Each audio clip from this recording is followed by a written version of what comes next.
Depois de um tempo sem responder perguntas de vocês, tô eu aqui de novo e eu espero fazer esse quadro pelo menos uma vez por semana. Vamos lá!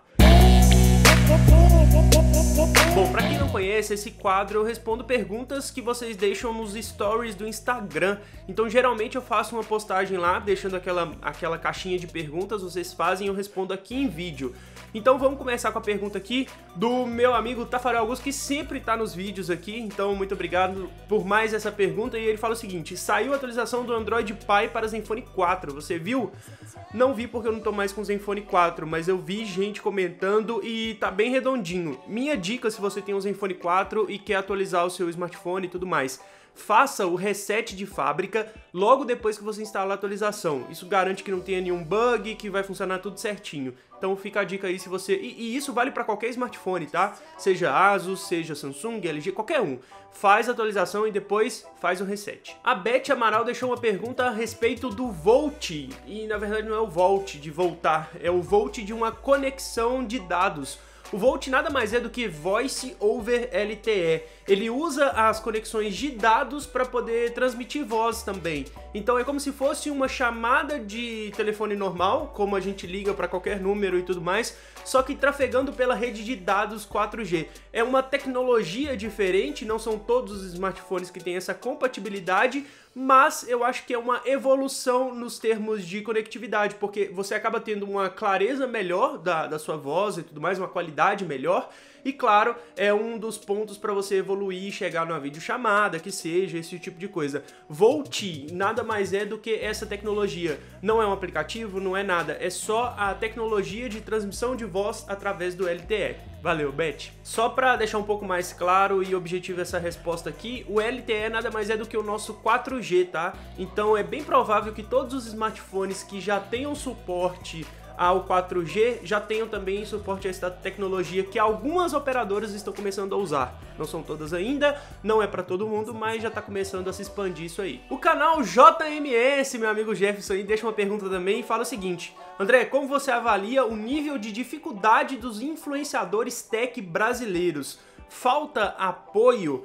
Olha, nível de dificuldade é um pouco difícil de falar. Vamos lá, eu vou falar do meu ponto de vista. Um cara que mora na capital de Minas Gerais, eu estou no Sudeste, eu não tenho a mesma bagagem para falar de quem mora no Nordeste, enfim, é outro lance, é outra discussão se for parar para pensar. Eu vejo que as empresas estão começando a investir um pouco mais em nós, produtores de conteúdo. E quando eu falo investir, é, por exemplo, mandar produto para fazer review, levar a gente para evento, que a maioria dos eventos acontecem em São Paulo, então eles cada vez mais têm essa disponibilidade e essa vontade de ter a gente perto, de ter a gente nos eventos.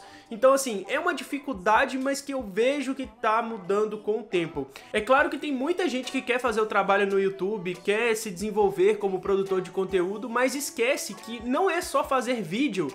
Não é só pegar, ligar a câmera e falar sobre um produto ou tecnologia, o que quer que seja. Muito do que rola entre a relação produtor de conteúdo e empresa está relacionado com as pessoas que fazem isso tudo acontecer. Quando a gente, por exemplo, trabalha com a Asus ou com a Samsung, a gente não está trabalhando com a Asus e com a Samsung, a gente está trabalhando com as pessoas que trabalham na Asus e na Samsung. Então eu acho que essas relações interpessoais precisam ser sólidas e pautadas no bem maior, por assim dizer. Poxa, eu não vou pro evento da Asus só porque eu tenho um canal que fala de tecnologia e já fiz review de todos os produtos, sabe? Então assim, eu acho que essa dificuldade existe, mas ela vem mudando com o tempo, sabe?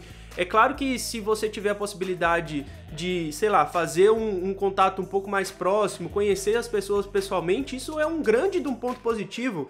Mas se você não tem, cara, manda e-mail, conversa, liga e tenta fazer com que essas relações sejam verdadeiras e não somente por interesse. Então quando você mostra que você está disposto a oferecer o que você tem de produção de conteúdo para poder, sei lá, ser cada vez mais chamado para os eventos e tudo mais, eu acho que isso é um grande ponto positivo, sabe?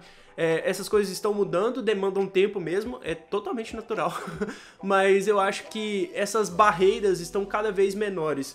Hoje você consegue mandar um e-mail, fazer uma ligação, conversar pessoalmente, isso é um ponto muito positivo e cada vez mais as pessoas vão conhecendo, o network vai rolando e o seu trabalho como produtor de conteúdo vai rolando também. É basicamente isso. Mas, como eu falei, eu tô aqui em Minas, eu sei que tem amigos aí do Nordeste que tem uma dificuldade imensa de ser convidado para os eventos. Sei lá porque talvez o mesmo custo de trazer alguém do Nordeste para São Paulo é o meu de, sabe? Não vejo essas bobeiras assim, não vejo. O Vitório falou o seguinte: André, qual fone Bluetooth que tem no Brasil você recomenda até R$500? Péssima experiência com importado. Olha, eu fiz um guia de fones de ouvido recentemente. No Brasil tem poucas opções, é verdade. Mas tem aqui o Gorilla Buds, que inclusive os caras são de Belo Horizonte, tem uma qualidade bem legal. O preço não é o mais barato, do mercado, mas ele já tem uma qualidade muito boa. Mas também tem o PH275 da Pulse. Eu ainda não recebi ele para fazer review, nem nada disso, mas em breve deve estar chegando para fazer review, então eu falo um pouco melhor dele para vocês depois. Esses são os modelos totalmente sem fio, mas é claro, tem a Edifier aí, que faz ótimos headphones, então fica a recomendação para vocês também. Edifier, Gorilla Buds e PH275 da Pulse. Fica essas recomendações aí para vocês. O Clayton Santos pede para falar um pouco mais sobre o Mi Max 4. Eu não tô muito sabendo sobre ele não, cara. Mas se seguir a mesma linha de Mi Max que a gente tem por aí, vai ter uma tela gigante, uma bateria gigante, câmeras medianas, como é o praxe da Xiaomi colocar nos seus aparelhos, e um processador bem interessante. Então tem que esperar chegar para poder ver. Eu não gosto muito de falar em cima de rumores, porque muda toda hora. Então assim, o Mi Max 4, sei lá, se bobear, ele já deve ter sido cotado com o Snapdragon 660, já deve ter sido cotado com o Snapdragon 712, isso muda o tempo todo, então tem que esperar o produto ser lançado pra gente falar um pouco mais sobre ele. E mesmo assim, mesmo ele sendo lançado, ainda é meio assim de falar, porque como o produto não tá na mão, ainda tem essa dificuldade. Eu gosto de falar dos produtos que estão sendo lançados, mas eu me vejo um pouco nessa de, poxa, eu não vou falar porque eu não testei o produto e tudo mais, mas nos últimos vídeos que eu fiz comentando lançamentos, a galera comentou, teve uma receptividade muito boa, então é bem provável que eu fale mais de produtos lançados sem mesmo ter os produtos, o que antes eu não gostava muito de fazer, então quem sabe a gente mude isso aí no futuro. Mas, por enquanto, o Mi Max é só rumor, não tem nem produto lançado ainda. Smartphone Brasil deixa a seguinte pergunta: Motorola One Vision roda jogos pesados, sim ou não? Depende do que você considera jogo pesado. Eu estou mais acostumado a jogar jogos mais casuais. Os jogos que exigem mais de gráfico é o Asphalt 9, que é o que eu gosto de jogar, PUBG, mas aí ele também roda numa batata, se você quiser.